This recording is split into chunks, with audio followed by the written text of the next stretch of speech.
Changes are coming to State Road 63 and State Road 234, that intersection in Vermilion County. We first told you about the concerns over this intersection's tragic history last week. Today, Nicole Christine gives us a rundown of when those changes will be coming. NDOT loves to have these meetings just so we can get public input. In Vermilion County, Indiana, the demand for changes to the State Road 63 and State Road 234 intersection has been happening on and off for decades. After the death of North Vermilion High School student Cameron Chevron in May, that demand was reignited in the community.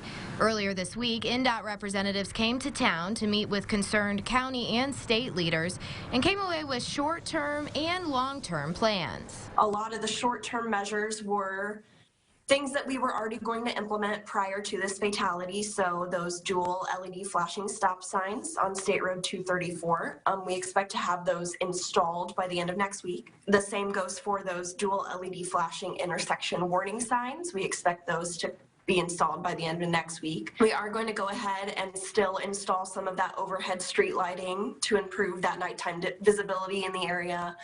We expect to have that done by the end of October. NDOT is also going to reduce the speed limit near the intersection from 55 miles per hour. And there is also going to be an intersection collision warning system installed to increase driver awareness.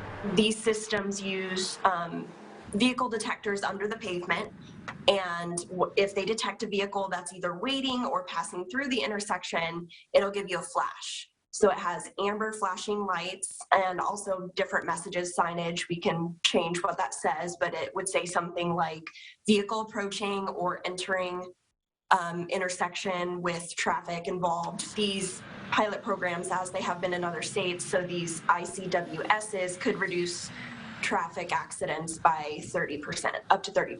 Vermilion County Commissioner R.J. Donovan says he's happy NDOT is responsive and offering some new solutions, and adds that the community will continue to push for changes. I think that's a big thing, holding their feet to the fire, that is, on some of this stuff, and doing more studies. I mean, they didn't rule out taking the bridge out to grade yesterday, which I was happy to hear. You know, they didn't say they would do it, but at the same token, they didn't rule it out.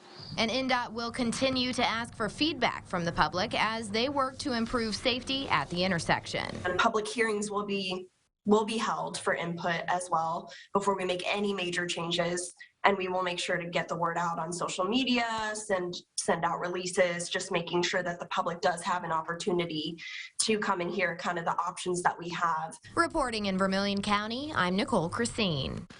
DeLucene also said there will be 2 more traffic studies done at the intersection, one this month and one when school is back in session in September.